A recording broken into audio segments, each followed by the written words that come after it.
Drama Shaukat के upcoming episode में आप देखेंगे कि राशिद सारी हकीकत ज़ारून को बता देता है। सारी साजिश के पीछे मास्टरमाइंड माहम थी। माहम ने ही सब कुछ किया है। माहम की सारी हकीकत ज़ारून के लिए किसी खौफनाक ख्वाब से कम नहीं थी।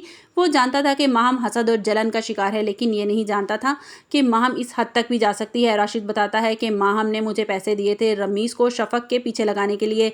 ज़ारून को एक एक करके वो सारी बात बता देता है कि झूठा तलाकनामा भी माहम ने ही बनवाया था, रमीज़ को दिया था और सारी साजिश के लिए माहम ने ही मुझे रमीज़ को और मुझे पैसे दिया करती थी।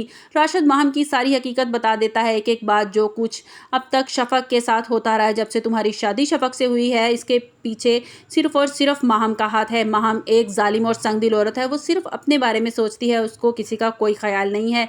माहम सिर्फ यहाँ तक ही नहीं रुकी, इसने जैन की जान लेने की कोशिश की। इसके बाद उसने तुम्हारे दूसरे बेटे को किडनैप करवाना चाहती थी और इसने तुम्हारी माँ को मारने की भी प्लानिंग कर रखी थी। ज़ारून, मैंने तुम्हें अपने किए के लिए हाथ जोड़कर माफ़ी मांगता हूँ। मुझे माफ़ कर दो। मुझे अपने किए की सज़ा मिल चुकी है, लेकिन जितनी जल्दी हो सके तुम माहम को अपनी ज़िंदगी से निकाल दो, वरना वो सब कुछ उजाड़ देगी।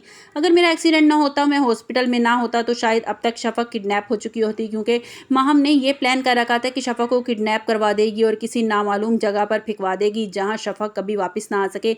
इस काम की सारी प्लानिंग हो चुकी थी, सारी तैयारी हो चुकी थी कि किस तरह शफक को किडनैप करवाना है।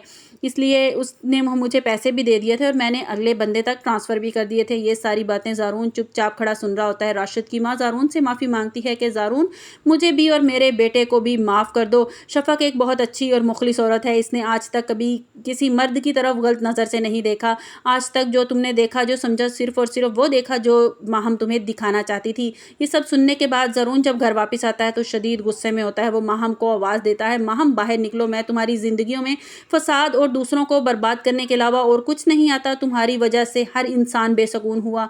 तुम जो कहती हो, तुम मुझसे मोहब्बत करती हो, ये मोहब्बत नहीं खुदगर्जी है, लेकिन मैं अब तुम्हारे अंजाम तक ज़रूर पहुंचाऊंगा। माहम ज़ारून के कदमों में गिर जाती है और ज़ारून से माफ़ी मांगना शुरू कर देती है। तो ज़ारून इससे पीछे हट जाता है और कहता है कि तुम माफ़ी की हकदार नहीं हो माहम। वो खड़े खड़े माहम को तलाक दे देता है और माहम वहीं खड़ी चीखें मारती रह जाती है और ज़ारून कहता है कि तुम्हारी सज़ा यहीं ख़त्म नहीं होती माहम। वो फ़ौरन पुलिस को कॉल करता है और पुलिस वहाँ पहुँच जाती है और माहम को अरेस्ट कर लेती है। आपको हमारी वीडियो कैसी लगी कमेंट्स बॉक्स में अपनी राय का इज़हार कीजिएगा और लाइक और सब्सक्राइब कीजिएगा।